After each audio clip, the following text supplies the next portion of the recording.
So the mega battle for Western UP has begun. We have seen campaignings have started. Many leaders are rushing to Muzaffarnagar. All those key places that were marked for various reasons in history, in political history, have come to the fore again. One such person who has been campaigning extensively, and it's almost a prestige battle, is now with us. Jayant Chaudhary, the RLD chief. Thank you very much for joining us. First of all, from the team here at NDTV, I must compliment you. You are among the very few politicians we always see with a mask. It is phenomenal, Jayant. We have to be careful, and we're also sending a message out to create a habit for society. So we have to keep enforcing that. Absolutely, because that is the one thing you don't see. Politicians don't practice what they preach. But people may ask why I don't have it on today. Yeah, because we are practicing social distance right now. Yes. Okay. I will begin with what you said yesterday in Muzaffarnagar first. You spoke about postal ballots. Now that was an interesting point. Would you like to reiterate for our viewers, what is this reservation that you were trying to raise in the press conference? What is this postal ballot controversy? See, we are all aware now how BJP's party machinery is taking over institutions. And when they're in government, there's a lot of pressure put on officials. We've also seen reports where BJP rallies are being, crowds are being taken, where largely government servants are being put to work. For instance, teachers were put to work as in charge of buses in a BJP rally. So the lines between state and party have completely blurred. And I've been made aware... But now this entire organization, the state administration, reports to the election commission. But I've been made aware that select senior officials have been put to task. Okay. And what is happening is that they are, the officials, the police, people who are posted outside their home districts, their votes are cast through postal ballot. Okay. Senior officials are just getting them to sign on the, or give them their IDs. They're not even able to see the ballot paper that they are supposed to submit their vote on. And even after the last election, Lok Sabha election, I did get reports where even jawans told me कि हमारे तो senior official ने ही हमारी vote cast कराई. Okay. So there are apprehensions that if they're going to get 10,000, 15,000 postal ballots in one assembly constituency, everyone should be made aware and everyone should be alert. That these votes should not get managed. They should not get managed by someone at the top. Okay. And so rather than appealing to the EC, I was actually appealing to all those voters that they must be very alert about the process. No, but then will you approach the election commission about this? Have you already done so? Well, there is a process that is being followed. So now there is very little that can be done to tinker with the process. It's just about being alert. Okay. Okay. But you do feel that there could be a genuine, you have a genuine fear that these postal ballots could be tampered with. There's another aspect to this. When these votes get counted, in my experience in the last Lok Sabha election in Bagpat and Muzaffarnagar, what happened is typically these postal ballot votes need to get counted first. But they delayed it till the end. So that leaves room for a sort of foul play, because if you're leaving it at the end and you feel that yes, the administration has a certain sort of freedom in terms of managing the vote, then it makes it even more dangerous. Correct. So if they're behind by 8,000 and they've got 10,000 postal ballots, then there will be questions asked. Sure. So they must count these votes in the beginning. Okay. Okay. Let's shift to this battle for Western UP. You've got an offer. You very promptly rejected that offer also. You said मैं चवन्नी नहीं हूँ जो मैं पलट जाऊँगा. This also has a very dual meaning, Jayant. That आप चवन्नी नहीं हैं तो फिर क्या है कि पलट जाएंगे? Because this is being spoken about in the context of you having done business with the NDA before. So they are no strangers for you. No, my remark was meant to convey that I am not a lightweight. I have taken a very measured decision based on feedback on ground and on the issues that we have been very, very vocal about. Those issues have not been addressed. And therefore, there is absolutely no ground, no justification for me to change course. That is what I wanted to convey. और But देसी if- भाषा है, हाँ. सब लोगों के समझ में आती है कि चवन्नी क्या है. और ये हमारे जनरेशन की चीज है. Absolutely. Now, nobody will know what 4 annas are. But अभी आपके मतलब से चीज नहीं हो रही. Things are not being going on to your liking or according to you the voters liking, and that is why you are in this alliance. So then obviously a question will be whether this is an alliance of convenience. Not And at that all. when you get those assurances from the BJP, you may switch. Because I reiterate again, while the Samajwadi Party has never done officially any business with the BJP, they're accused of being the B team or in cahoots. You have been an alliance partner of the BJP in the past. In fact, the Let me BJP just- says your best performance was in 2009 when you were in an alliance with them. No, that's what the BJP says. If you look at vote percentage, actually when we contested 10 Lok Sabha seats with Samajwadi, in terms of vote percentage, we did better in that election. All I'll say is if the BJP cannot change course either. They're going to continue to talk about polarizing things that are divisive for society. Their whole election campaign is based on Mandir, on Jinnah, on fake Palayan story. Therefore, that is the crux of the matter. Why do you think that is?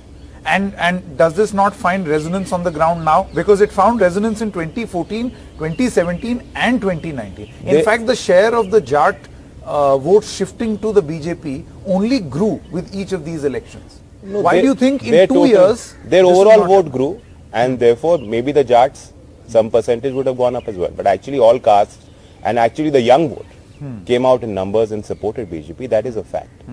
The thing is that you have to see what is happening now on the ground. There is a sense that people are feeling deceived. And of course, no one wants to live in an environment where it's just, hatred all the time. There's tension all the time. You know what they do. They send their people out on festivals. They will beat up a random vendor after asking his name. If he turns out to be Muslim, he's in trouble. And do you think that doesn't affect economic activity in that market? Doesn't create a sense of fear overall in society? It does. And no one wants to live in that. So now, after going through that trauma of Muzaffarnagar riots, going through the last 5 years where real issues have not been addressed, there is a tectonic shift on the ground. And BJP, unfortunately, their record player is stuck. That is their only theme. That is the only thing they have in their arsenal. So they're trying their best. But just playing devil's advocate, why would a political party try to damage its own prospects by bringing this up unless it does not make political sense? Not justifying the hate, but I'm just saying that why do they keep going back if you say that this is a rhetoric and it is a law, there will be a law of diminishing returns here, then why would they keep doing it? Because maybe it is their core as well. Maybe their core belief and value system at its heart also finds is hate. It's not hate, it's just about creating these divisions. They do not accept 20% of the population of our country. So the What is BJP says, 80-20? the BJP says that 80-20, the comparison was on people who want development and 20% who do not want development. Who are these 20% who do not want development? They must be cheering for Pakistan. They must be, bursting firecrackers if BJP loses or if Pakistan wins. So that is the rhetoric. It's a dog whistle. It's a message sent out to their cadre that to embolden them and to tell them that go out into society and just further create tension. Now, It's a pat on the back for everyone who talks about anti-Muslim, anti-minority. Amit Shah is in Muzaffarnagar, exactly where you were yesterday. Obviously, this is a high prestige battle for the BJP also, and for you, right? Many would say existential for either. Amit Shah says that the Jat BJP bond is very old. We fought the Mughals together. What do you think is the context in which this statement has been made? I don't know what he says and why he says it. He needs to read up on history. I don't think BJP existed 650 years ago. Yeah.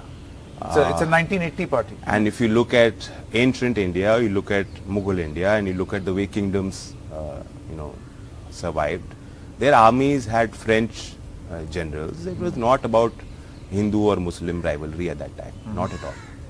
And I don't think society is functioning on those lines even today. It is about, at the end of the day, elections are also about economics. They should be about economics. politics, about the economy, about issues.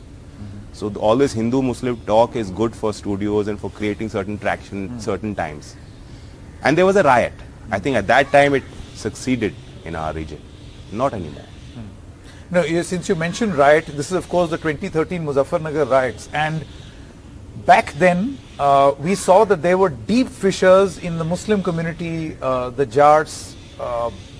We've seen a very ugly side of the way things happened, and then while the farm agitation was on, we saw Mahapanchayats where you had the many leaders of the Muslim Khaps and the Jat Khaps sitting together and saying that we will not get divided this time around. Does your confidence stem from those Mahapanchayats? My confidence stems that is the normal default for this region.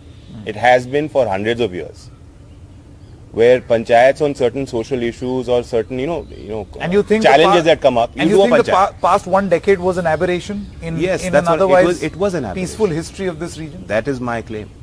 That is why I am asserting that we've gone back to what should be normal for our region. That is what's required if we want to prosper. Jayant Chaudhary, do you feel that this is an existential battle for you? Not for me. The first election that you will be fighting in the absence of Chaudhary Ajit Singh. See, I have absolutely no ego. I've lost 2 elections. It hasn't really mattered to me. And I think some people who are in BJP must be thinking, what do we need to do to get this guy down? I have nothing to lose. And I think it's not for me to win. It really is going to be marked as a victory, as a seminal point in Indian politics, where farmers and workers sort of united and sent a message to everyone in power. And what do you think that offer meant from the BJP? That was an electoral ploy. It was not a real offer. It was an attempt to isolate. See, they keep saying Jat, Jat, Jat. I don't say that. I am from that community. Yes, I have deep ties with that community and they support us politically. But never on a political stage will you actually have heard me say Jat. That's a part of my individual identity, not a part really of my politics. But for BJP that talks about nationalism, that talks about we must unite Hindu society and all of that, for them to divide on caste, keep saying Jat, Jat, Jat, it's clear they want to isolate Jats. And they want to send a message to the other people, to other voters that but see, the point they is, are with us, Jats are with us. You don't vote for RLD. You will not be able to achieve anything without the Jats voting either way.